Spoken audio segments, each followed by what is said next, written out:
Voilà, donc on va commencer. Alors, je vous remercie d'être venu. J'ai reçu cet après-midi, j'ai reçu 2 coups de fil de personnes qui me demandaient si elles pouvaient venir à la conférence, est-ce qu'il fallait réserver, est-ce qu'il y avait encore de la place. Alors je les ai rappelés pour leur dire que l'entrée était libre, que tout le monde est admis, et que généralement, bon, on arrive à caser tout le monde, quitte à aller chercher des chaises à droite et à gauche. Alors, j'ai quelques informations à vous donner. D'abord, la prochaine conférence de la Société historique, elle n'aura pas lieu un vendredi, elle aura lieu un mardi, le mardi 12 mai. Et c'est M. Phillips qui nous parlera du journal de Suzanne Beck et de Crécy-sur-Serre. Et donc, le mois de mai, vous savez que c'est un mois qui est très compliqué. Les vendredis, il y a le 1er mai, c'est un vendredi, 10 mai, il y a le pont de l'Ascension. Bon, on ne s'en sort pas, donc j'ai été obligé de mettre la conférence un mardi, donc un mardi 12 mai à 18h. Et j'ai aussi une bonne nouvelle à vous annoncer. Le 6 février 2026, la Société historique de Haute-Picardie a reçu un don de 1614,48 €. Donc on a été très agréablement surpris. Je vous raconte un petit peu l'histoire. En fait, à l'origine de ce don, il y a Cécile Souchon et Guy Marival. Et ils ont créé donc en 1993 une association qui s'appelait ADN, Archives départementales de l'Aisne, pour permettre aux archives départementales de l'Aisne de faire des publications et pour permettre à cette association-là de recevoir des subventions du Conseil général de l'Aisne. Et cette association, elle a fonctionné pendant 2 ans, et puis après elle s'est arrêtée, puis ses fondateurs en ont oublié l'existence, et récemment ils ont eu droit à un rappel à l'ordre, et on leur a dit, les autorités compétentes leur ont dit que cette association existait encore, et alors, elle ne fonctionne plus, donc il fallait la dissoudre. Et ils se sont rendus compte que cette association avait un livret de caisse d'épargne sur lequel il y avait un petit peu d'argent. Alors, pour dissoudre l'association, ils ont décidé de donner l'argent à la Société historique de Picardie. Donc, on les remercie chaleureusement. Donc, et Cécile Souchon qui sont là aujourd'hui. Alors nous, on est contents de recevoir cet argent. Vous savez que la Fédération des sociétés d'histoire et d'archéologie de l'Aisne, elle a des difficultés déjà depuis quelques années. Les mémoires tardent à venir. Alors bon, vous allez recevoir un numéro, alors peut-être pas le 12 mai, mais probablement au mois d'octobre. Le volume il sortira à la fin du mois de mai. Donc on vous le gardera et on le distribuera à la prochaine réunion, donc au mois d'octobre. Et vraisemblablement, ce sera le dernier numéro. Le dernier numéro des mémoires de la Fédération des sociétés d'histoire et d'archéologie de l'Aisne. Alors, moi j'aimerais bien que la Société historique de Picardie prenne le relais et que le bulletin de la Société historique de Picardie prenne le relais des mémoires de la Fédération des sociétés d'histoire et d'archéologie de l'Aisne. D'autant plus que, selon nos statuts, on couvre, nous, à la Société historique de Picardie, on couvre l'ensemble du département de l'Aisne. Donc cet argent, c'est 1614 €, pourrait nous aider à publier régulièrement un bulletin et qui prendrait donc le relais d'une lecture qui va vous manquer, c'est les mémoires de la Fédération des sociétés d'histoire et d'archéologie de l'Aisne. Donc merci beaucoup à Cécile et puis à Guy d'avoir pensé à nous pour... ils ne savaient pas quoi faire de cet argent-là. Alors bon, ils ont pensé à nous, on a apprécié beaucoup. Vous ne pouvez pas le récupérer nous-mêmes. Voilà, donc ils ne pouvaient pas se le partager, alors bon, je nous le donne, merci beaucoup. Voilà. Alors donc ce soir, on a le plaisir d'accueillir M. Joumas. Alors M. Joumas, il vient de loin, il vient d'Orléans, et il a eu la gentillesse d'accepter de venir de nous faire une conférence ce soir. Alors M. Joumas était professeur d'histoire et de géographie, donc il a enseigné il a fait toute sa carrière à Orléans, dans différents établissements scolaires, et puis depuis qu'il est à la retraite, il est très actif et il a préparé et soutenu une thèse de doctorat en histoire contemporaine. Et alors j'ai noté le titre, hein, il a travaillé sur un géographe de la Troisième République, hein, donc, qui s'appelle Léon Galway-Deck, et sa thèse, il l'a publiée donc à Orléans, aux éditions Paradigme. Donc c'était en 2006. Oui. Hein, voilà. Et alors depuis, il reste très très actif, puisque j'ai vu qu'il il a écrit 2 livres qui sont consacrés à Alfred Dreyfus, mais bon, il n'a pas travaillé tout particulièrement sur l'affaire Dreyfus en elle-même, il s'est intéressé au capitaine Dreyfus, enfin, à l'officier Dreyfus. Il s'est intéressé à Alfred Dreyfus après sa réhabilitation. Donc il a fait un premier livre sur la période 1906-1914, puis un autre livre sur Alfred Dreyfus pendant la Première Guerre mondiale, donc de 1914 à 1918. Et j'ai vu aussi qu'il a consacré 2 livres, un livre aux 2 premiers fusillés pour l'exemple, hein, donc lors des mutineries de 1917. Alors ça, c'est un sujet Les premiers, qui nous les intéresse. premiers qui ont été fusillés. Voilà, les premiers qui ont été fusillés pour l'exemple. Au moment du chemin des dames. Voilà, donc ça nous concerne. Il y avait directement. un Orléanais Voilà. dans les 2. Et puis j'ai vu aussi qu'il avait fait un livre sur Adrienne Bollard. Volant. Boland, qui est une pionnière de l'aviation, et puis aussi une féministe. Et puis, alors, un livre qui nous concerne directement, là, c'est le livre dont est tirée sa conférence, qui s'intitule « La tragédie des lycéens parisiens résistants ». 10 juin 1944 en Sologne, donc un livre dans lequel il parle du Lannoy Jean Martin. Et ça, c'est un livre, il en a apporté quelques exemplaires, vous pourrez vous en procurer. C'est un livre qui est paru à Orléans chez Corsair Éditions, donc en 2020. Voilà. Et donc ce soir, Monsieur Joumas va nous parler de Jean Martin.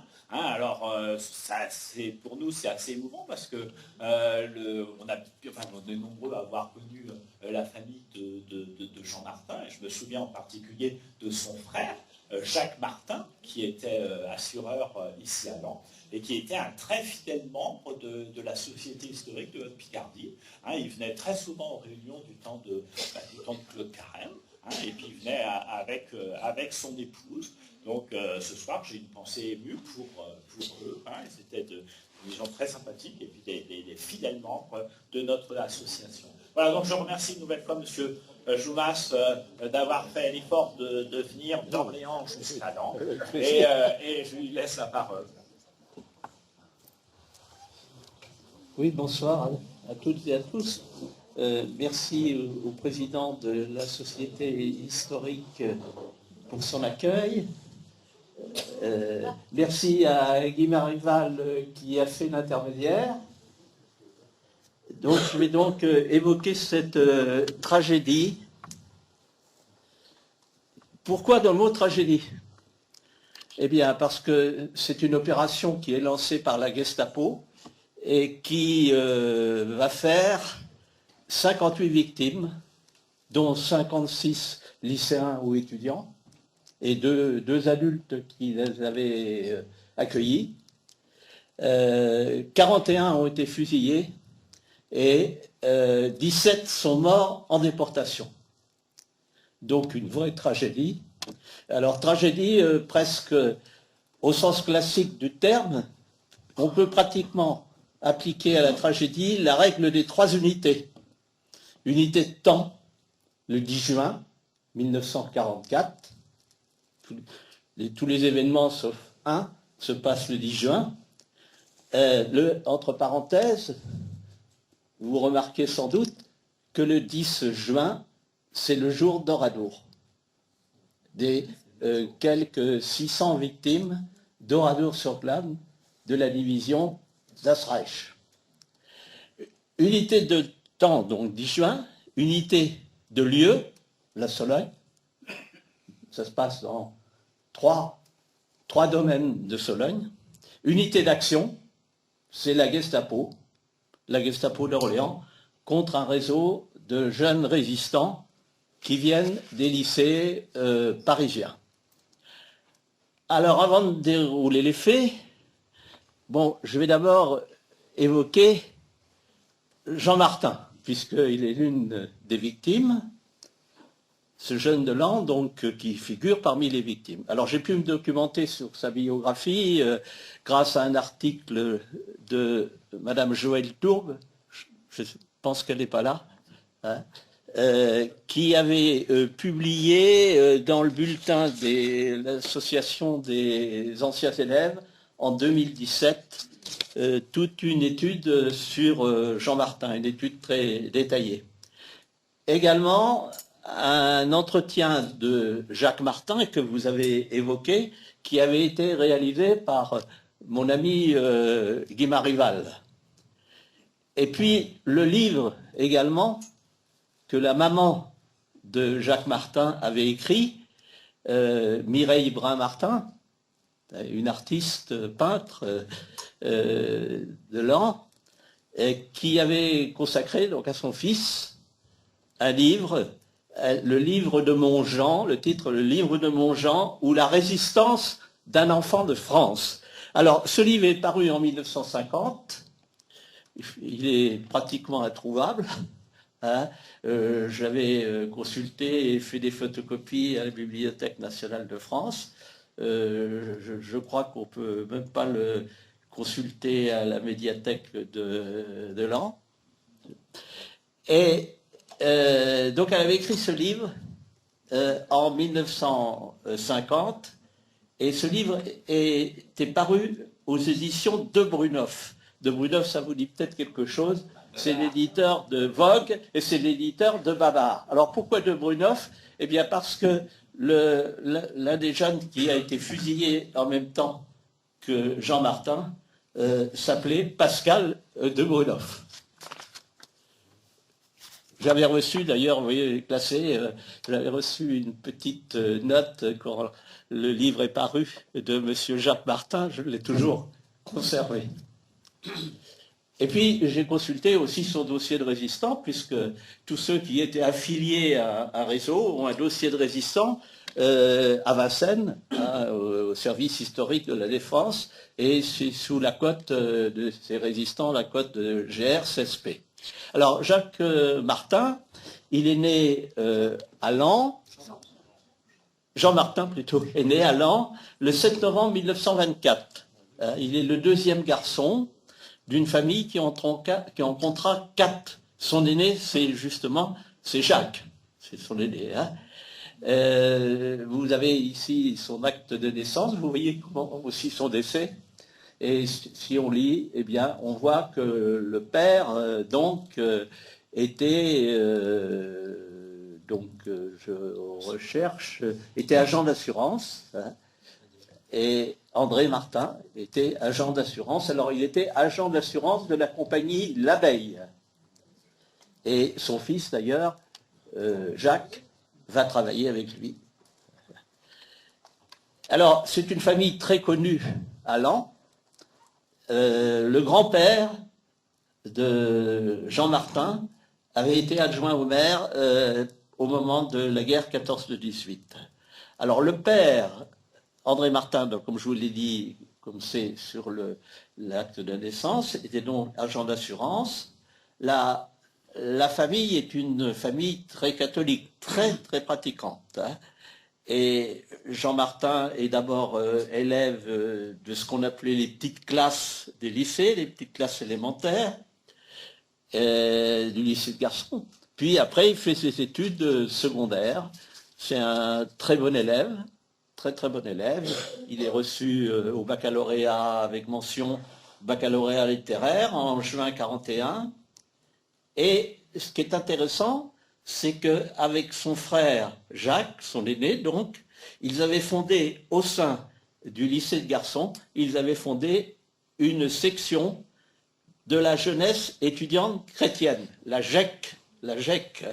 Et donc, c'est important parce que vous verrez que après, dans ses compagnons, on en trouve qui sont issus, qui ont été militants de la GEC.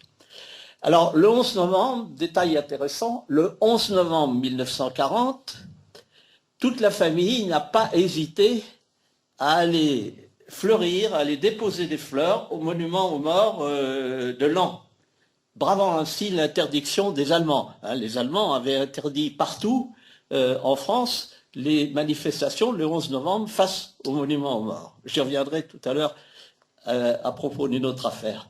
Alors il va quitter Laon pour Paris, pour le lycée Janson de Sailly. Alors pourquoi? Parce qu'il veut passer un bac Math-LM.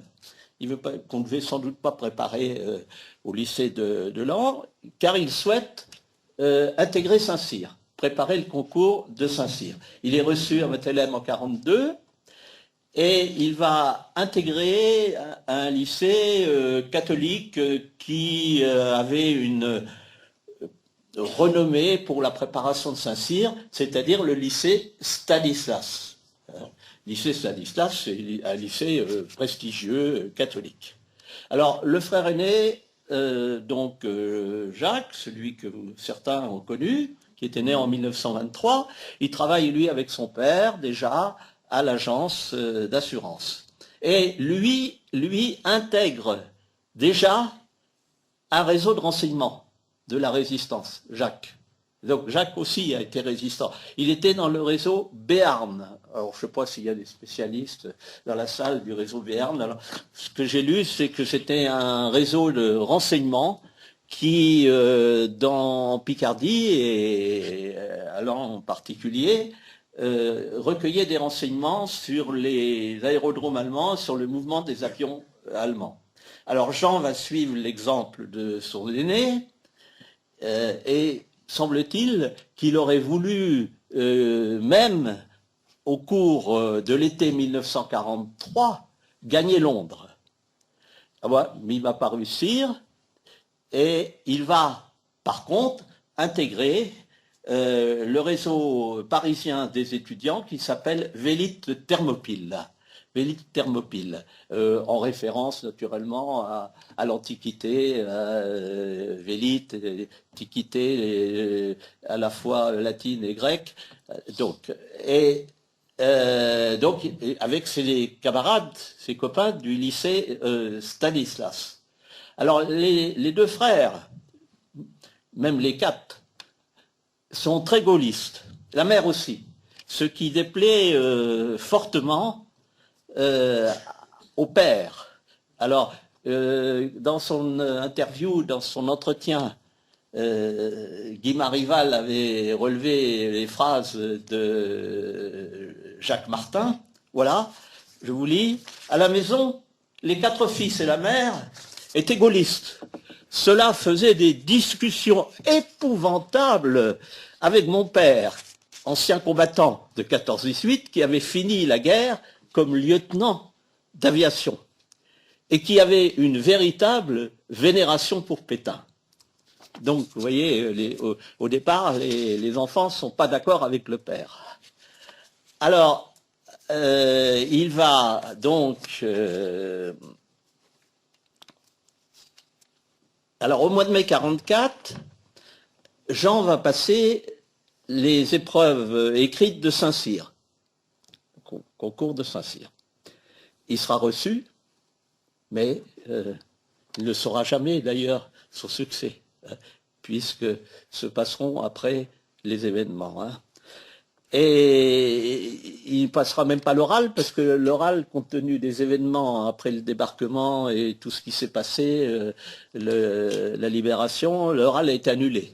Donc, son admission à Saint-Cyr a été officiellement acquise. Et il figure, paraît-il, je ne suis pas allé à Saint-Cyr, mais il figure, paraît-il, sur le monument des anciens élèves qui ont été tués. Alors, il va partir, donc, avec son groupe pour la Sologne. Alors, fin mai plutôt 44, il vient à Laon, il vient de Paris à Laon, et là, il annonce pour la première fois à ses parents qu'il est résistant, ce que ses parents ignoraient, semble-t-il, et il va revenir 4 jours plus tard à Paris. Il revient à Paris le 3 juin et le 7 juin, avec des camarades de Stanislas, là il part avec 2 camarades de Stanislas, 2 frères, Paul et Henri Chavas, ils partent vers la Sologne. Alors avant de partir, il va adresser à ses parents, donc le 7 juin, une lettre particulièrement émouvante. Je vous en lis les principaux extraits. Ma chère petite maman, mon cher papa, je n'ai que le temps de vous écrire ce petit mot. J'ai reçu tout à l'heure l'ordre de partir à 2 heures, 14 heures, et je suis en train de faire mes préparatifs. Je pars content, car j'ai senti, lors des quelques jours délicieux que je viens de passer auprès de vous, que nous étions en communion parfaite d'idées et de sentiments. Bon, semble-t-il qu'il s'est réconcilié avec son père à propos de la résistance et de Pétain. Sois tranquille, ma petite maman. Il ne m'arrivera absolument rien. Tu auras bientôt la joie de m'embrasser dans l'an enfin libéré.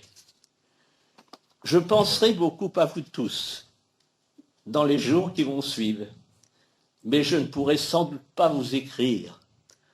Ne vous faites aucun souci pour moi. Nous serons tous bientôt réunis. Je vous envoie mes baisers les plus affectueux, en suppliant ma petite maman d'essuyer ses larmes. Embrassez toute la famille pour moi.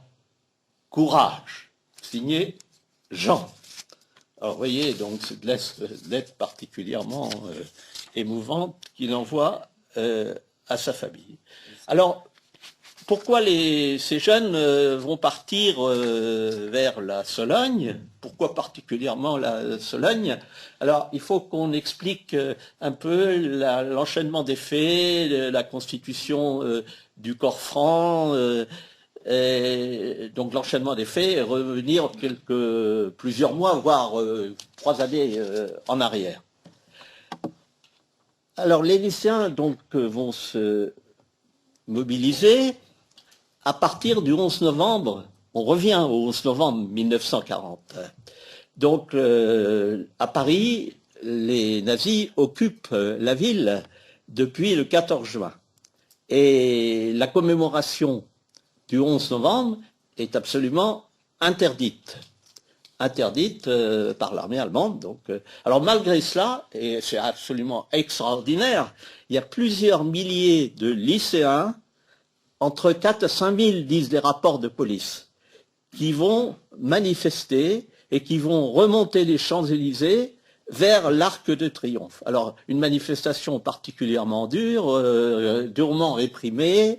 Il y a 123 jeunes arrêtés, il y en a 15 qui sont blessés. Et parmi eux, ce qui est important, c'est qu'il y a des jeunes que l'on va retrouver en 1944 en Sologne, et qui seront même souvent, c'est les plus âgés, et c'est souvent eux-mêmes qui vont être un petit peu les éléments moteurs de la manifestation. Alors, ce même 11 novembre, donc il y a des manifestations un petit peu partout.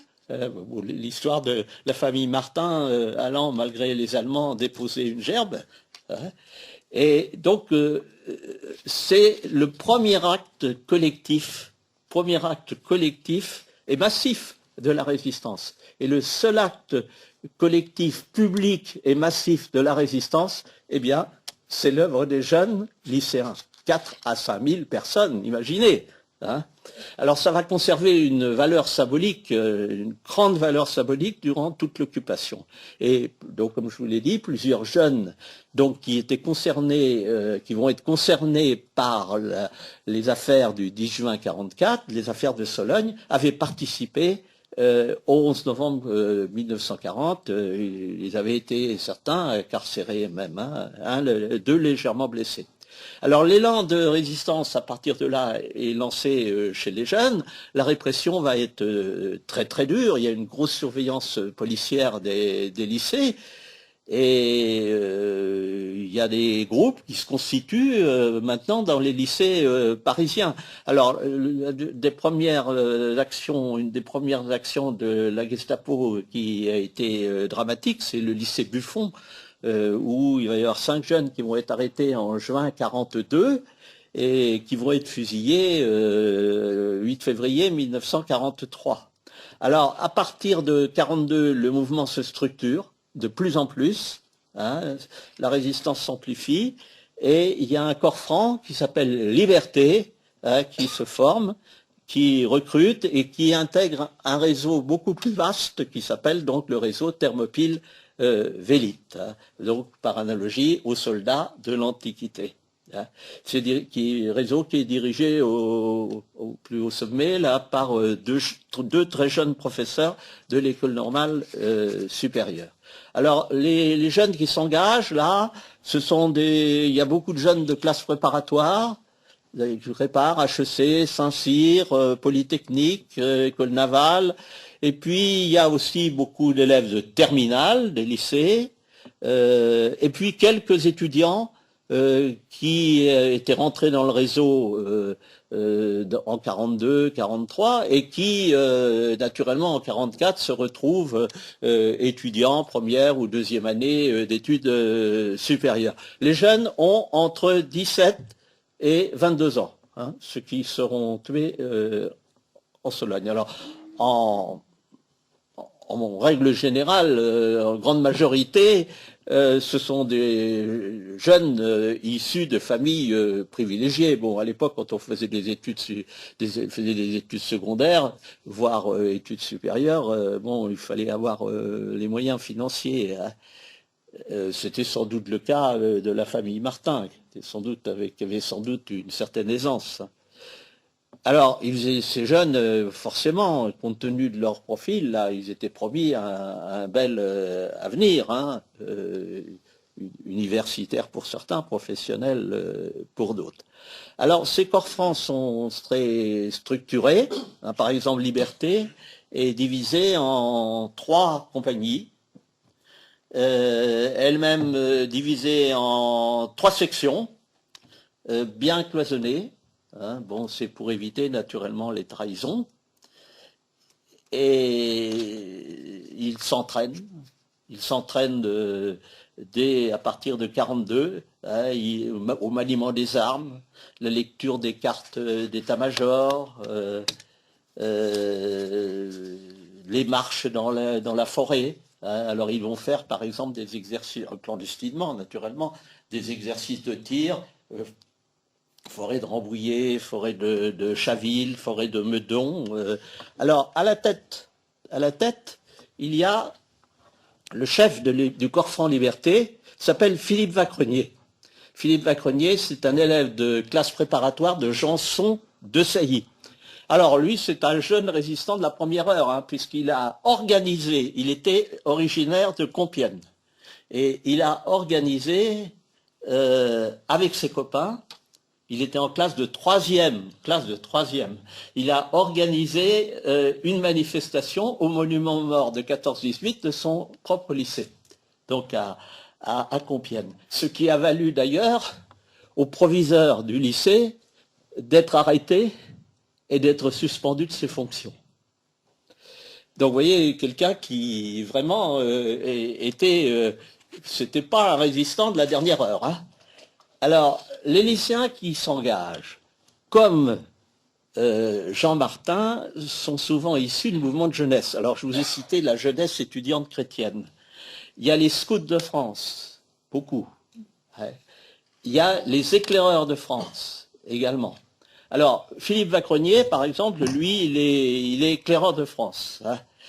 Donc ils s'entraînent clandestinement dans les lycées, ils vont dans les sous-sols, hein, beaucoup, ils se rencontrent dans les sous-sols, les mots d'ordre circulent dans les sous-sols des lycées, Henri IV, Janson de Sailly, Louis le Grand, Saint-Louis, Chaptal, Stanislas, Michelet, etc., tous les grands lycées parisiens.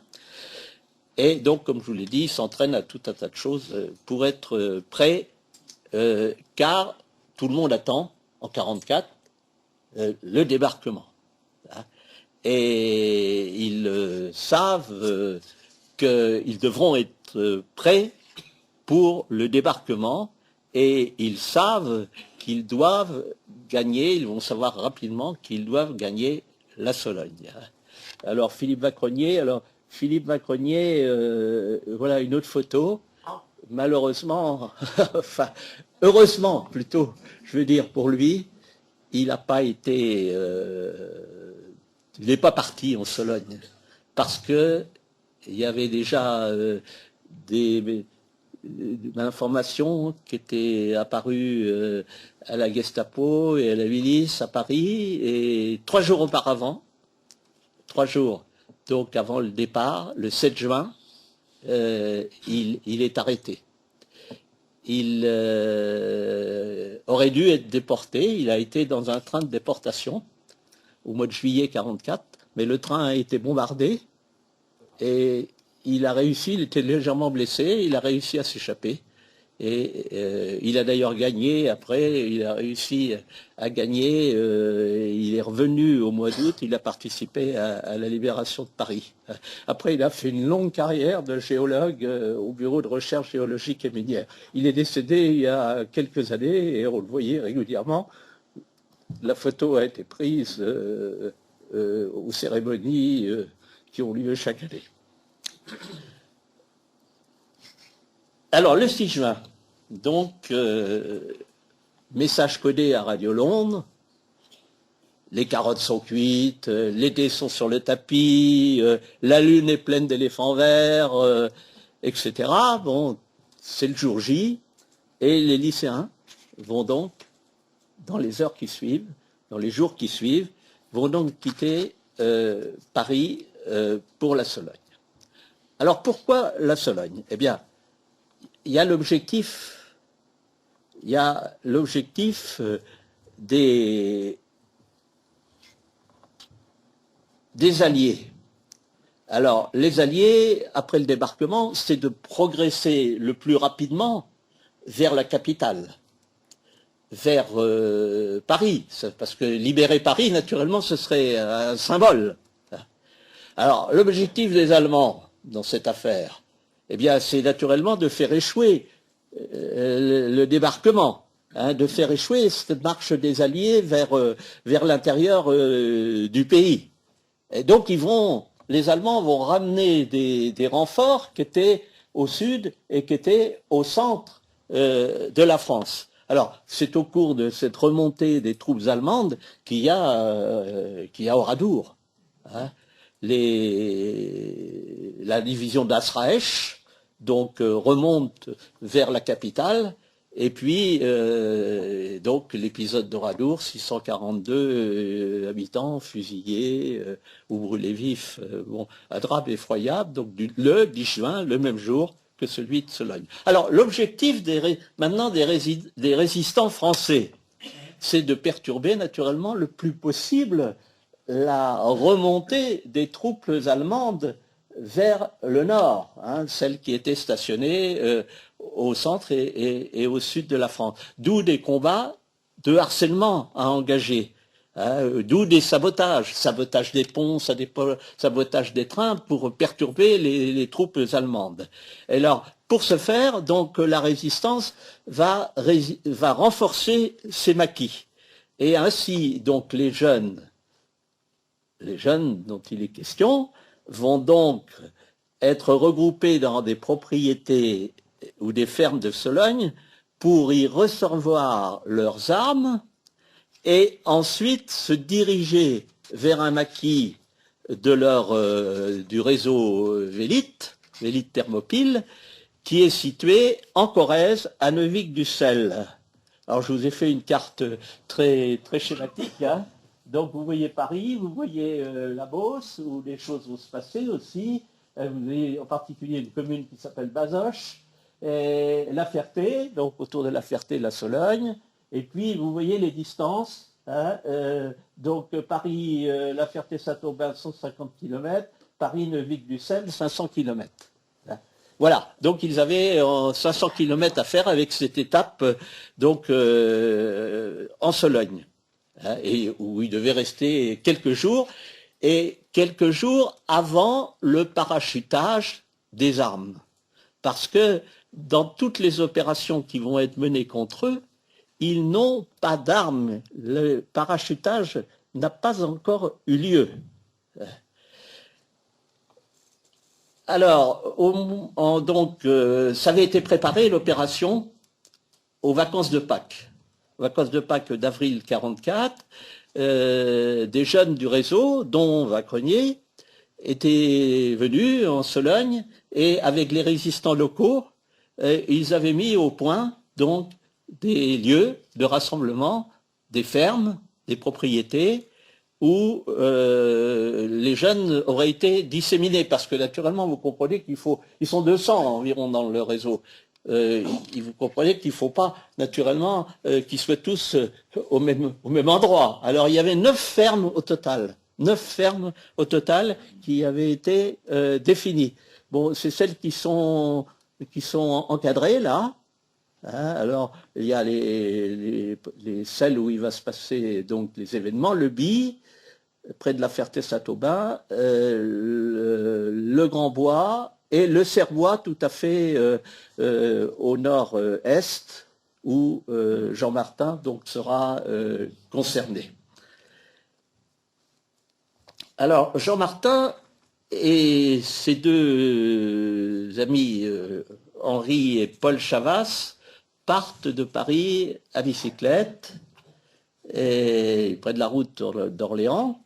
Et là, à la sortie de Paris, bon, ils ont la chance de tomber sur un camion qui les prend en charge, qui les conduit jusqu'à une petite commune de Sologne qui s'appelle Patay, qui est située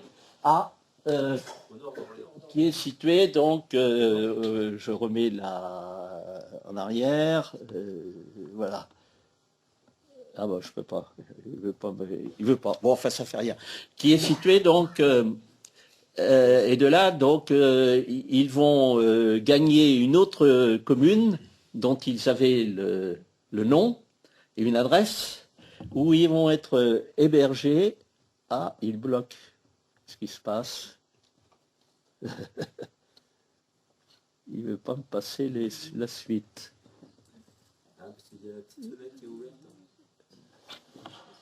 Couper. Il faut que je coupe, alors c'est...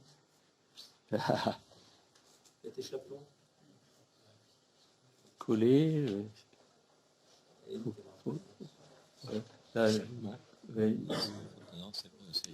Si je fais... Voilà, c'est peut-être bon là, oui, voilà. Merci. Voilà, alors ils vont faire étape là, à Bazoches-les-Gallerandes. Bazoches-les-Gallerandes, c'est à 30 km au nord d'Orléans, pleine Beauce. Dans cette belle maison là, vous voyez au premier plan, qui est la maison du notaire. Alors pourquoi, qui s'appelle Maître Ouzillot, je reviendrai à propos de lui plus tard. Alors pourquoi ils font étape là? Eh bien parce que le fils Ouzillot est membre du réseau. Hein, et il n'est pas d'ailleurs dans les gens qui sont partis le 7 juin parce que il a survécu, hein, je l'ai rencontré à plusieurs reprises, et Michel Ouzillot, donc lui, il a passé un examen qui a été retardé d'une journée, son examen de première année de médecine, et donc il est parti de Paris le 10 juin, et il est arrivé que le 11 juin sur les lieux. Donc il a échappé. Voilà. Alors ils partent donc par petits groupes. Il y en a qui partent par le train jusqu'à Orléans. Alors la circulation des trains est coupée entre Orléans et le sud, hein, il n'y a plus de pont. Et après ils terminent à pied vers la Sologne. Et puis il y en a d'autres comme Jean Martin et les frères Chavas. Ils vont terminer à partir de Bazoches-les-Gallerandes, ils vont terminer à bicyclette jusqu'au lieu de rassemblement. Alors le lieu de rassemblement, c'est donc cette croix, un carrefour, là, ça s'appelle le carrefour des 4 routes, entre 2 routes de Sologne, où il y a en permanence, dans les petits bois à côté ou dans le fossé, il y a 2 gars du réseau qui sont planqués, et puis dès que des jeunes arrivent, on leur donne l'indication d'aller vers une ferme voisine qui est située à 3 km, la ferme d'Ubi. Alors il y a un mot de passe, bon, je passe rapidement sur tous ces détails, et donc ils doivent aller à la ferme d'Ubi. Alors c'est là que le drame, la tragédie va commencer. Donc le 10 juin au matin, la ferme d'Ubi. Alors voilà la ferme d'Ubi, elle est presque en état hein, actuellement, ça n'a pratiquement pas changé. Et il y a deux types de bâtiments à la ferme d'Ubi. Alors la ferme d'Ubi, ce n'était pas théoriquement un lieu d'hébergement pour eux, puisqu'ils ne savent pas quand est-ce l'avion va venir hein, pour parachuter. Bon, c'était un lieu à quartier général, un centre de régulation. Il y avait là deux jeunes lycéens d'Orléans qui étaient soloniaux, et puis qui devaient les guider vers les fermes. Donc, normalement, au BI, il n'y aurait pas dû y avoir beaucoup de monde. Cependant, le dispositif qui était prévu va dysfonctionner. Alors, il va dysfonctionner pour plusieurs raisons. D'abord parce que, suite aux dénonciations, il y a des chefs du réseau qui ont été arrêtés. Je vous ai parlé de Philippe Vacronier tout à l'heure qui avait été arrêté 3 jours avant, mais il y en a 3 autres aussi hein, qui vont être arrêtés et qui avaient des fonctions importantes. Alors, conséquence sur place, les principaux chefs ne sont pas là. Et donc, forcément, il y a un flottement, il y a une certaine désorganisation. Voilà. Et puis on est au mois de juin. Donc, il y a des jeunes qui vont arriver très, très tard, hein, qui vont arriver vers 22h30, 23h.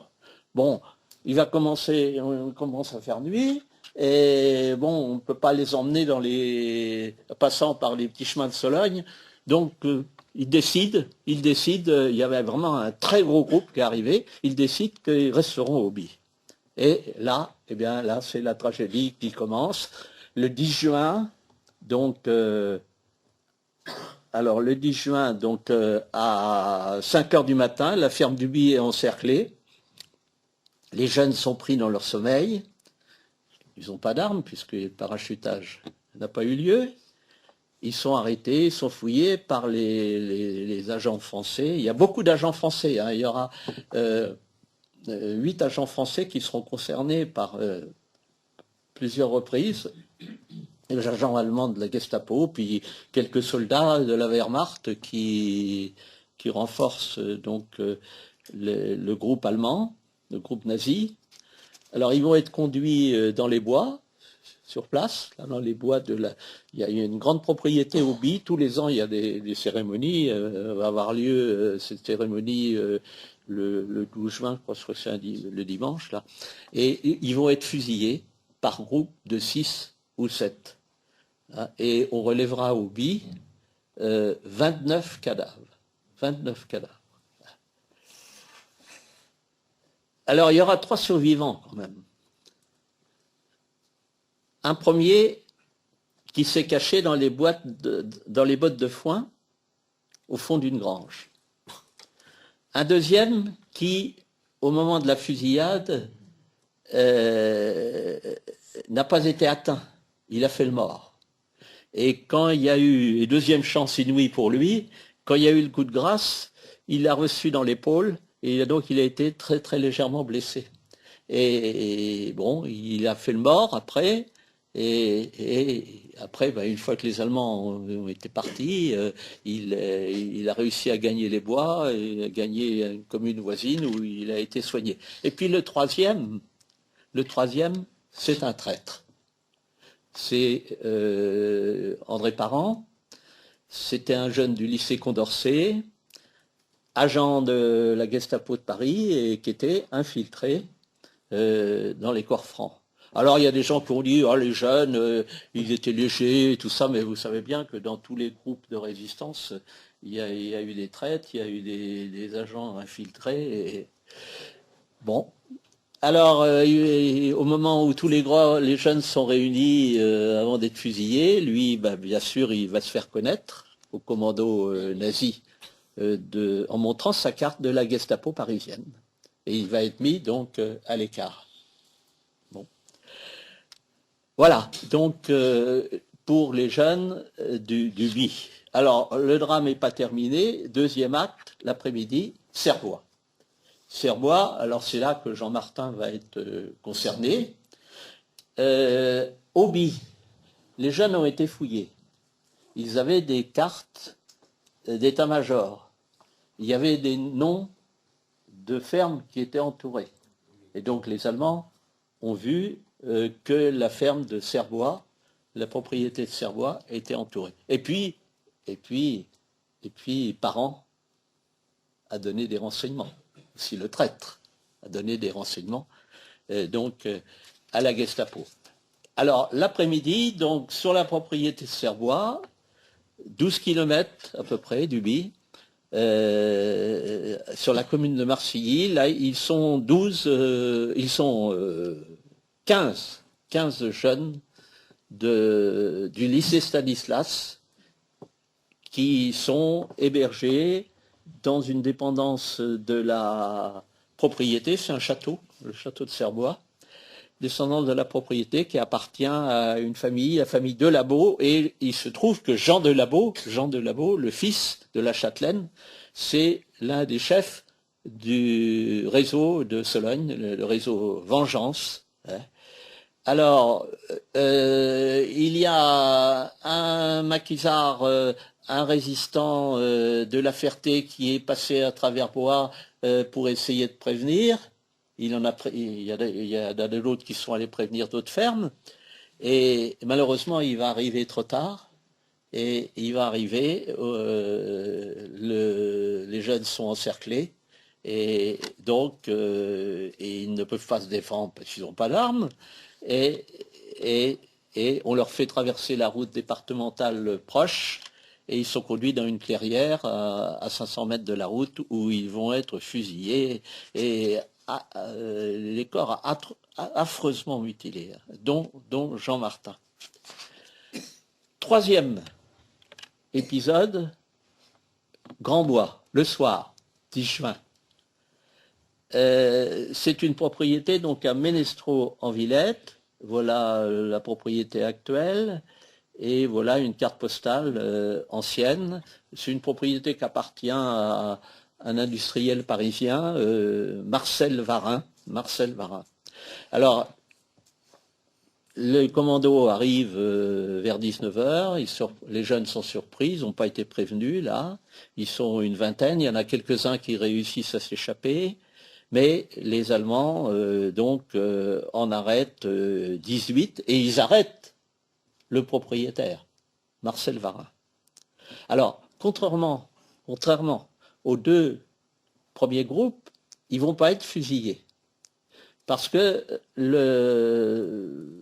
les SS, il s'appelait Max 4AN, je vous montrerai sa photo tout à l'heure, qui commandait le commando dans le deux premiers, est retourné à Orléans pour rendre compte. Et là, c'est un officier de la Wehrmacht qui commande.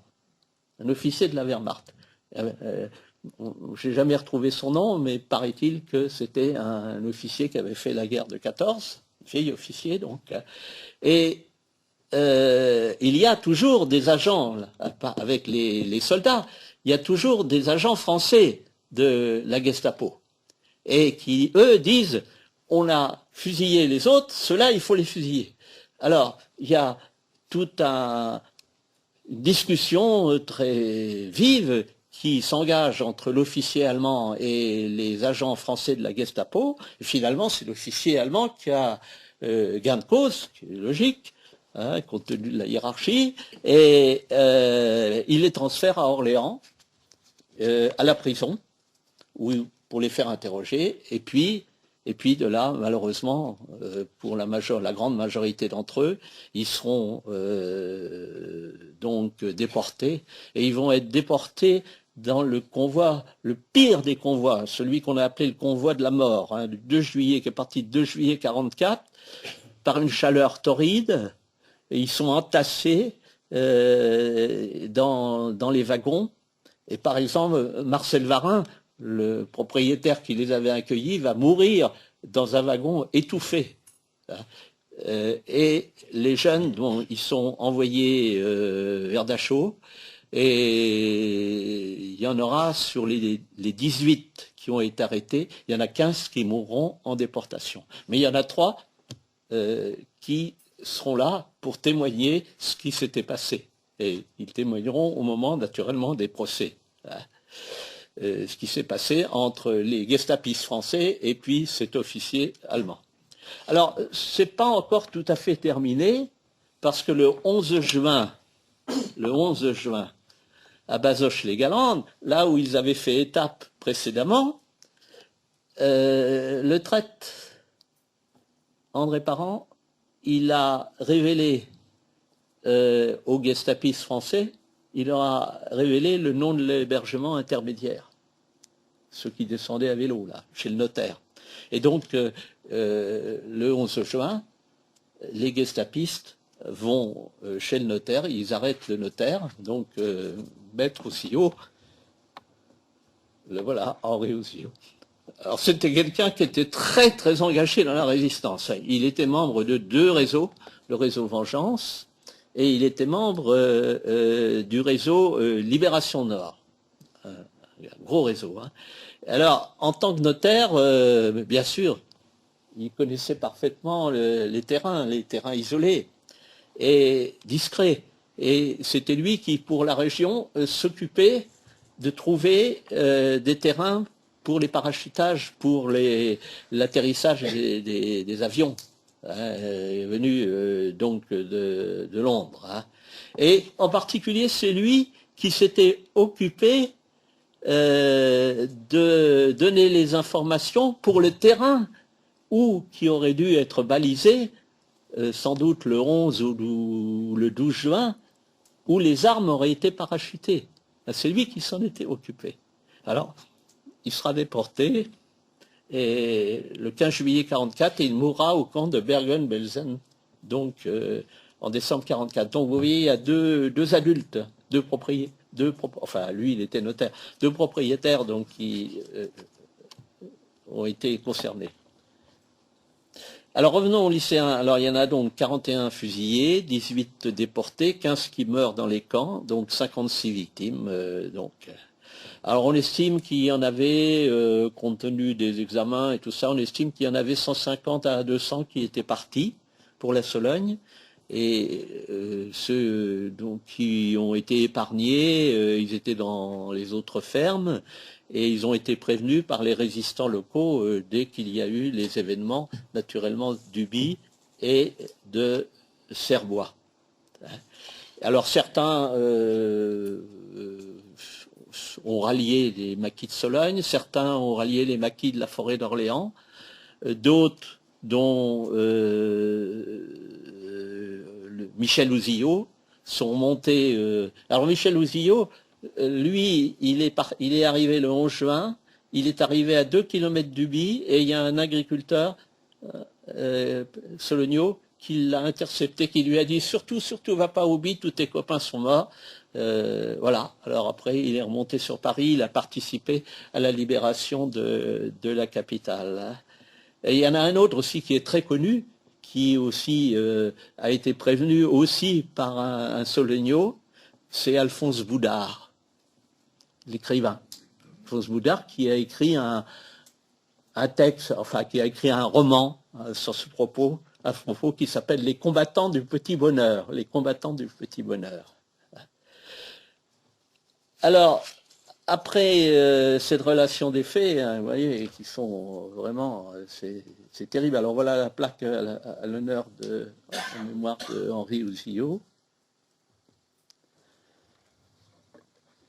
Après la libération, donc les enquêtes judiciaires vont commencer. La police judiciaire d'Orléans et la police judiciaire de Paris, puisque ce sont des lycéens parisiens, donc les 2 polices judiciaires vont être concernées. Alors la Gestapo du Loiret comptait 25 Allemands et 18 agents français, dont certains sont des délinquants. le chef des agents français, il allait beaucoup dans les prisons, il récupérait des délinquants, disant si vous voulez vous mettre à la disposition de la Gestapo, vous sortez tout de suite. Voilà. En particulier le principal dont je vais vous parler tout à l'heure. Alors, Orléans est libéré le 16 août. Les gestapistes vont s'enfuir vers l'est. Ils vont reconstituer un groupe important à Saint-Avold. Et là, il recommence la chasse aux résistants, etc. Et puis, bon, Saint-Avold et la région sera également libérée, donc fin 44. Et alors là, ils vont s'enfuir vers la Suisse, ils vont s'enfuir vers l'Allemagne. Alors, certains vont être rattrapés, certains ne seront jamais rattrapés. Alors, il y avait donc, comme je vous l'ai dit, les gestapistes français concernés par cette affaire de Sologne. Il y en a donc 8. Alors, ceux qui ont été en cavale, jugés par contumace. Alors celui-ci, René Holsinger, alors lui, il a été les 3 affaires, fusilleur dans les 3 affaires. Alors, lui, il a fui, il a réussi à s'enfuir par l'Espagne, il a bénéficié des réseaux catholiques, vous savez, il y a eu certains réseaux catholiques, et de là, il a gagné l'Argentine, et il a vécu sous un faux nom, on ne l'a jamais retrouvé. Alors, celui-là, Bourrigaud. Alors, Bourrigaud, lui, il s'engage en août 1944 dans la Waffen-SS. La Waffen-SS, hein, un Français. Des plus terribles unités allemandes. Hein. Alors, on n'a jamais retrouvé sa trace. Alors, il y a un premier procès qui a lieu à Orléans. Alors, ce premier procès, c'est donc le traître, André Parent. Alors, il a été reconnu parce que par les fermières, la ferme du Buis était tenue par deux fermières, dont les maris étaient prisonniers. Et donc, c'était les femmes qui assuraient le travail. Alors, entre parenthèses, les jeunes, quand ils étaient interceptés, s'ils étaient contrôlés, il y en a certains qui ont été naturellement contrôlés dans leur descente de Paris vers la Sologne, l'argument c'était qu'ils allaient pour le service rural. Le service rural, c'était donc les étudiants qui étaient tenus d'aider, surtout après, fallait remplacer naturellement les prisonniers, fallait remplacer les déportés, et donc les étudiants étaient tenus pendant leurs vacances d'aller faire les travaux ruraux. Les moissons, les vendanges, etc. Quoi. Alors, c'était leur argument quand ils étaient interceptés. Donc, donc le procès Parent, donc il est démasqué par les fermières.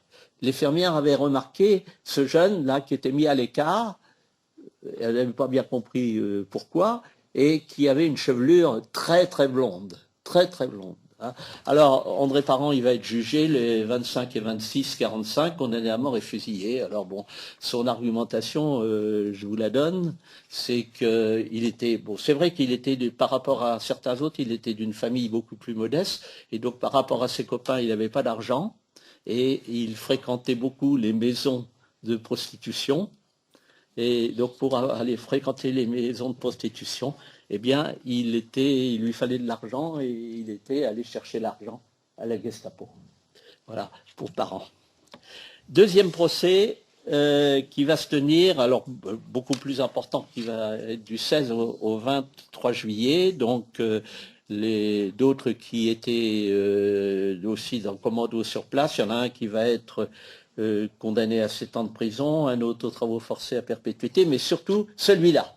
Alors, celui-là, c'est le pire de tous. Il est présent, il est un peu le chef de tout sur place, des agents français, Pierre Lussac. Il s'appelait lui-même le Gestapache. Il se donnait comme sobriquet le Gestapache. C'est lui le plus actif. Hein. Il est présent sur les 4 opérations, les 3 Solognes, et puis il est présent également sur l'opération du notaire. Alors,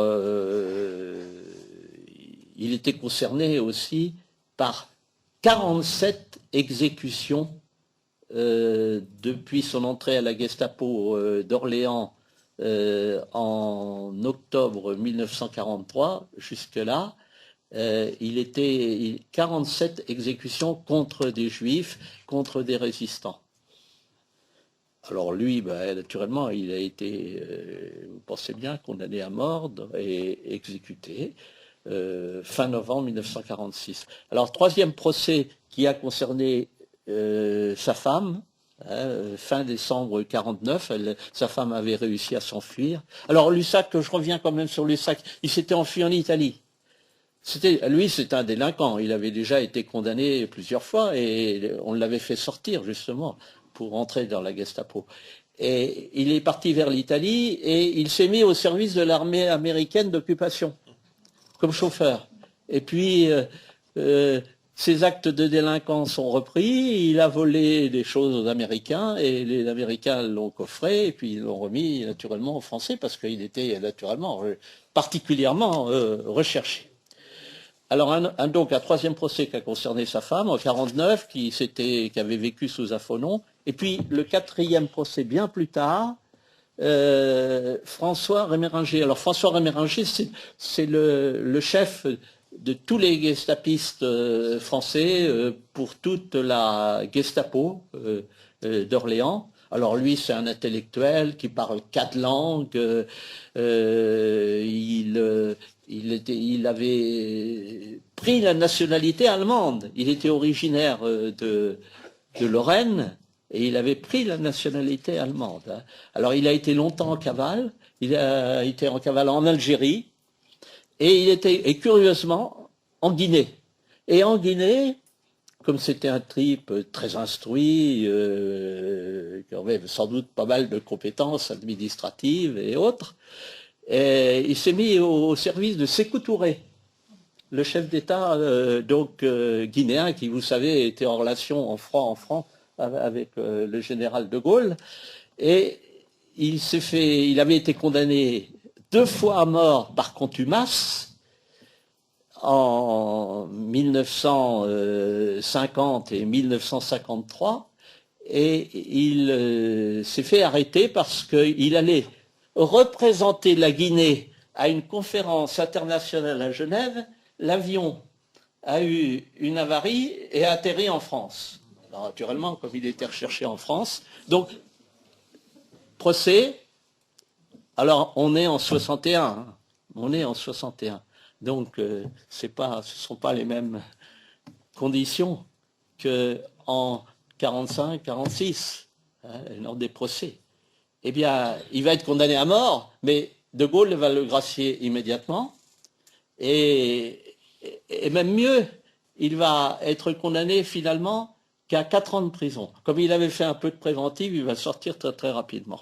Il va devenir ensuite censeur dans un lycée privé à Aix-en-Provence. Et donc, 3 fois condamné à mort, il s'en est tiré à bon compte. Hein.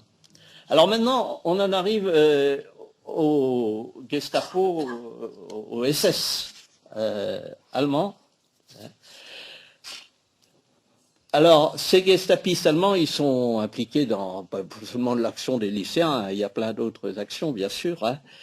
Et il n'y a eu que 2 jugements, finalement, des subalternes, hein, des sergents qui étaient là, sur place, au BI. On ne sait même pas s'ils ont participé à la fusillade. Alors ils vont être jugés, donc il y en a un qui s'appelait Holté, l'autre Flint, ils vont être jugés par un tribunal militaire à Paris parce que à partir de 1948, il n'y avait plus de tribunaux dans les régions, ils étaient automatiquement ceux qui étaient rattrapés, jugés donc par le tribunal militaire de Paris, donc en 1949, voilà. Alors, l'officier SS qui commandait sur place, parce qu'il y avait des agents français, mais il y avait quand même des agents allemands, et il y avait celui qui commandait. Alors c'est celui-là, Max Katrahen. Alors il va être en fuite, lui, jamais retrouvé. condamné à mort par contumace en 1949. Et puis maintenant, on en arrive aux deux décideurs de l'opération. Fritz Wolbrand. Fritz Wolbrand, c'est le grand. Donc lui, c'est le commandeur adjoint.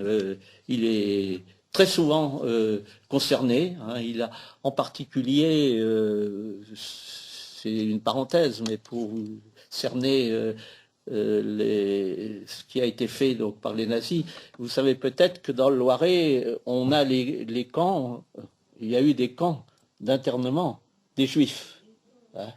À Pithiviers, Beaune-la-Rolande, et puis le camp de Gergeau pour les nomades. Et Wolbrand, il a organisé des opérations donc, de déportation des Juifs vers Drancy, puis après les camps allemands. Et lui, on ne l'a jamais retrouvé, condamné à mort par contumace en 1953. Alors, le grand chef, maintenant, c'est le petit, là. Donc, Fritz Mertsch, surnommé plus tard par la presse et par les associations de résistants, le Barbie orléanais.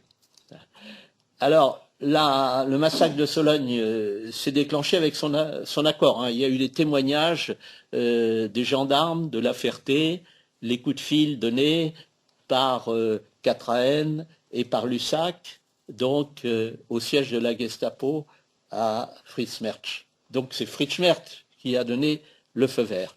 Alors, quelques éléments de sa sinistre biographie. Alors, c'était un magistrat qui était juge à Francfort-sur-le-Main, et c'est un nazi, et il a d'abord dirigé la Gestapo de Dijon. Et c'est lui qui a organisé la rafle des Juifs de Côte d'Or en juillet 1942. Il arrive en septembre 1942 à Orléans et on lui impute 2139 déportations. 2139 déportations, dont 1159 décédés dans les camps. Et plusieurs centaines de fusillés résistants, membres des maquis. Alors, lui aussi a organisé un convoi du camp de Beaune-la-Rolande vers Drancy et puis après vers Auschwitz.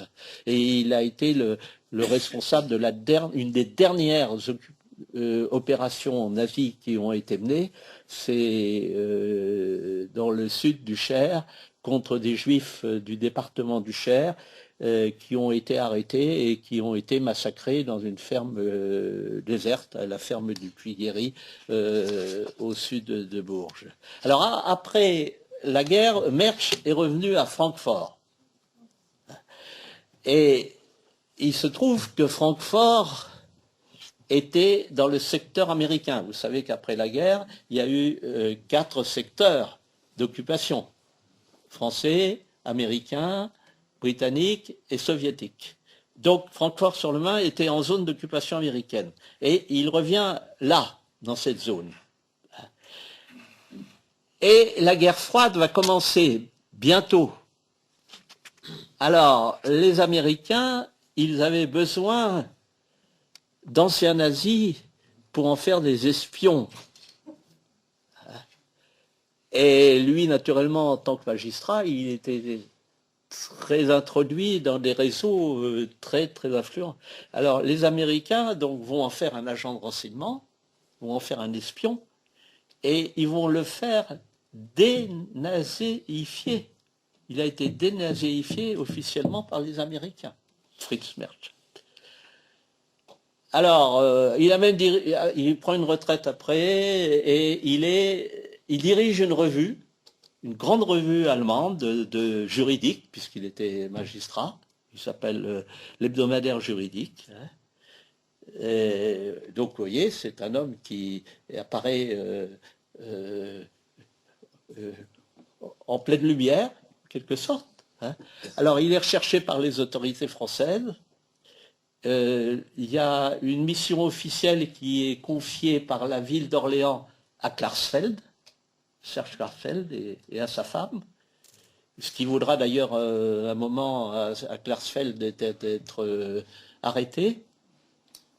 Et Klarsfeld était, au cours de ses enquêtes, a été renvoyé de procureur en procureur. Il y a eu 4 procureurs de suite pour la recherche de Fritz Merckx. Et ça n'a jamais abouti. Il n'a jamais pu être extradé. Il avait été condamné à mort par contumace en France. On n'a jamais pu le faire extrader vers la France. Donc il est décédé en 85 de sa belle mort, hein, à l'âge de 79 ans. Alors pour en revenir au lycéen, hein, et entre autres à Jean Martin, bien sûr, hein, naturellement, c'était des jeunes qui étaient promis, comme je vous l'ai dit tout à l'heure, à un grand avenir. Hein. Alors ils auraient pu être indifférents à ce qui se passait, attendre que les événements se passent, être attentistes, mais ils ont refusé cette oppression nazie, hein, et ils sont pleinement engagés, et puis finalement jusqu'au sacrifice de leur vie. Alors maintenant, il y a naturellement la reconnaissance mémorielle, les hommages aux victimes. Alors il y a donc cette nécropole, voilà, de la Ferté-Saint-Aubin, qui a été érigée à la demande des familles des victimes. Et là, vous avez, il y en a 23 qui sont effectivement enterrés, là. Et les autres, bon, les familles les ont récupérés, hein, pour être enterrés dans les cimetières de leur ville. Alors il y a tous les ans une grande cérémonie le dimanche proche du 10 juin, grande cérémonie qui recueille beaucoup de monde, et il y a des lycées qui sont représentés tous les ans. Stanislas, par exemple, est représenté, et Janson de Sailly est représenté tous les ans. Des cérémonies très très importantes où il y a beaucoup de monde. En Sologne, ça fait un grand émoi cette affaire.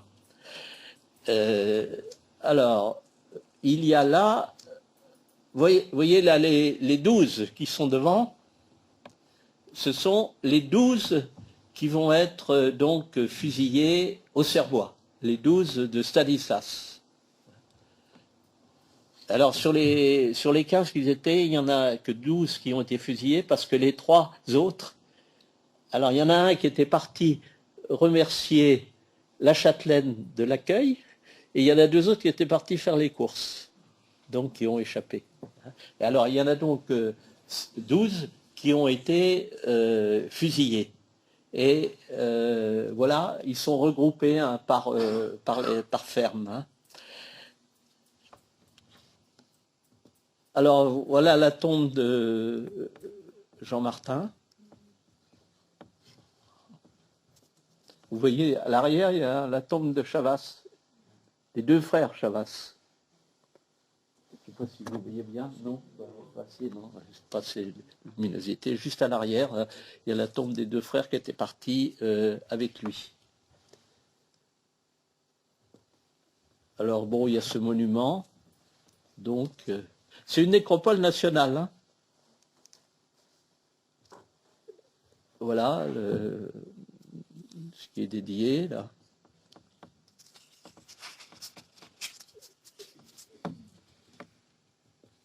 Et puis alors au Cerbois, au bord de la route, il y a cette stèle.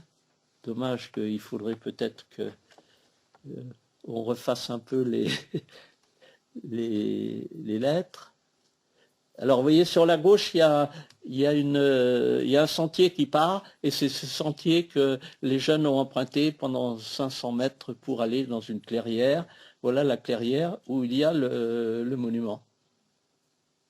Et où il y a le nom donc de Jean Martin. Alors, j'en ai pas la certitude, mais il est possible qu'il ait été enterré là, mais j'en ai pas la certitude. J'ai vérifié auprès de la mairie de Marcilly-en-Villette, donc Serbois c'est sur la commune de Marcilly-en-Villette, ils me disent qu'ils n'ont aucun indice. Bon, enfin bon. Alors, dans le cimetière de Marcilly, par contre, voilà l'alignement des tombes. Alors, il y a le texte explicatif. 12 étudiants de Paris, soldats de la résistance fusillés par les Allemands le 10 juin dans les bois du château de Serbois. Et la citation, donc, mort pour la France. Alors voilà la tombe de Jean Martin, enfin ce qui sert de tombe, donc dans le cimetière de Marcilly-en-Villette, et à côté de Bruneuf, dont je vous parlais tout à l'heure. Hein, puisque Madame Brun-Martin avait donc fait éditer le livre chez les de Bruneuf. Et puis voilà celle de Jean Martin, toute seule.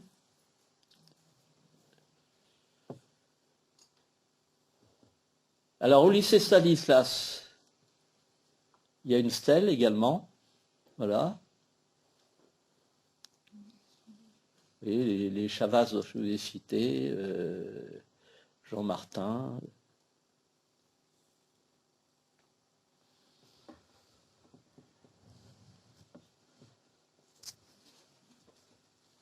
Alors leur chef qui était parti remercier là, la châtelaine, Claude Chailleux, eh bien, il a été tué plus tard, donc en Seine-et-Marne, hein, je crois. Il avait rallié à notre maquis. Et puis à Laon, il y a la rue Jean-Martin. Alors, bon, je ne sais pas ce que vous en pensez, mais Jean, c'est un prénom commun. Martin, c'est un nom très commun. Il me semble que c'est dommage qu'il n'y ait pas quand même quelque chose d'ajouté, quoi. Résistant ou résistant français ou jeune résistant français, parce que finalement, les gens qui visitent la ville, qui est Jean Martin? Ouais. Et puis, il y a eu un film que vous avez peut-être vu, qui a été réalisé par France 2 en 2021, Les lycéens le traitent et les nazis, hein, du réalisateur David André. Alors, quant à Jean Martin, il a été reconnu mort pour la France, 1er mai 1945. Il a eu la médaille de la Résistance à titre posthume. Il a eu la Croix de guerre, hein, et avec, à titre posthume, le grade de sous-lieutenant des forces françaises de l'intérieur, des FFI. Voilà. Je vous remercie de votre attention.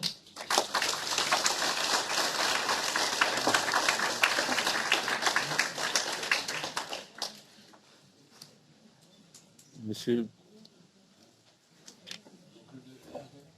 Bon, vous avez. Si vous pouvez faire passer le micro. Qu'allait-il faire je connais très bien Neuvic-Bussel. Qu'est-ce qu'ils allaient y faire après? Vous dites. Qu'est-ce qu'ils allaient faire à Neuvic? À Neuvic, ils allaient renforcer le maquis de Neuvic et le maquis de Neuvic qui était chargé d'harceler les troupes allemandes qui essayaient de remonter du sud et du centre de la France vers le nord, quoi, et vers la région parisienne. Tout ça pour bloquer le débarquement. Hein. Paris, alors Orléans est libéré le 16 août. Oui, Orléans est libéré le 16 août. Et Paris est libéré le... Non, oui, c'est ça, le 16 août, et Paris est libéré le 25. Voilà. Il y avait une consigne... Il n'y a pas, si vous pouvez... Il n'y a pas de micro? Bon, je pense que vous voulez, je peux prendre. Non, mais bon, allez-y, que tout le monde entende. Ça a été un débat et une conférence à Tavaux et Pont-Séricourt, il y avait une consigne de gaulliste, où une tactique gaulliste consistait à développer des maquis dans les massifs forestiers de l'Hexagone, de manière à occuper des troupes allemandes pour diminuer l'effort de guerre allemand contre les suites du débarquement, donc en juin-juillet 1945. Et voilà, c'est ça que je voulais préciser, en Corrèze notamment. Ah oui, En oui. Corrèze, dans les Ardennes, on a eu une conférence, c'était des gens du Pas-de-Calais qui se sont déplacés à pied de nuit, plus ou moins dans les forêts, pour aller dans le maquis des Ardennes, ils sont pas revenus. C'était pas assez bien organisé. Alors, Pas de bonne carte.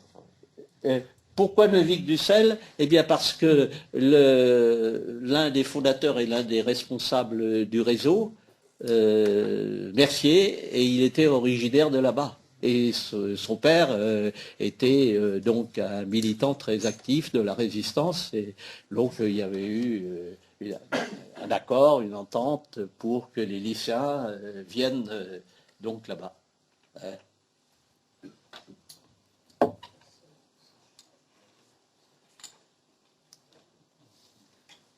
Merci beaucoup.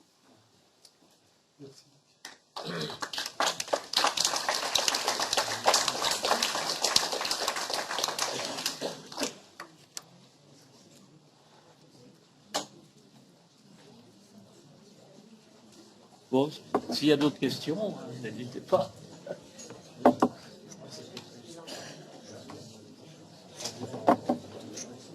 Docteur, on a un membre de la Société historique qui s'appelle le docteur Boutors, François Boutors, qui habite dans la maison des Martins. Et il n'a pas pu venir ce soir, mais il me racontait qu'il y a un faux grenier, il y a 2 greniers dans la maison, dont un faux qui servait pendant la résistance, pendant la Seconde Guerre mondiale. Ils ont retrouvé des parachutes dedans. Et il y avait aussi un passage qui donnait dans la maison d'à côté, grâce à une armoire à double fond. Donc les Martins, oui, étaient bien organisés.